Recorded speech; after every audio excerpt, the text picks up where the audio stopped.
குரு சியாட்டலில் இருக்கும்போது என்ன பண்ணேன், குரு சார் வீட்டு முன்னால் சிக்னல் எனக்கு கிடைக்கல. பேசினே பக்கத்து வீட்டுக்கு போயிட்டான். காம்பவுண்டுக்கு தான், உள்ளே போகல, காம்பவுண்டுக்கு நின்று ஆன்னு பேசின்னு இருக்கிற இந்தியாவுக்கு.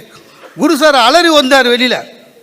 சார் சார் இங்கே வாங்க, எது பேசுதாலும் நம்ம வீட்டிலே பேசுங்கன்னு. எனக்கு என்னென்னா, நான் பேச போகிறது அவரை பற்றி தான், ஒய்ஃபு கிட்ட.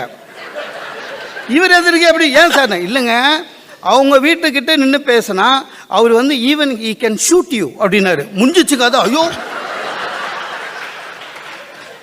ஏன்னா இங்கே தனி மனித சுதந்திரம். நான் சொன்னேன், தனி மனித சுதந்திரம் நான் எங்கே வேணாலும் ஃபோன் பண்ண முடியாதுண்ணே. ஆனால் இந்தியா அப்படி கிடையாது, தமிழ்நாடு அப்படி கிடையாது. நம்ம வீட்டில் துவைச்ச துணியை பக்கத்து வீட்டு கொடியில் மாட்டு காய போடலாம், ஒருத்தனும் ஒன்றும் சொல்ல மாட்டான். அவனே வந்து என்னை கேட்டால் கூட, என்ன உன் வீட்டு துணியை என் கொடியில் காய போகிறேன்னா கூட ஒரே வசனம், டேய் செத்து போயிட்டா கொடியை நான் தூக்கி நான் போக போகிறேன்.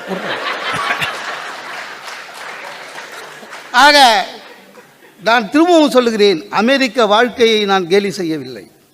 உங்களுடைய வாழ்க்கை இங்கே இருந்தால் இப்படி தான் வாழணும், அதுதான் வெற்றி. ஆனால் ஒன்று, கேட்கப்பட்ட கேள்வி, வெளிநாட்டு வாழ்க்கை திசை மாறி இருக்கிறது, வாழ்க்கை திசை மாறி இருக்கிறது என்று சொல்லி என் முதல் சுற்று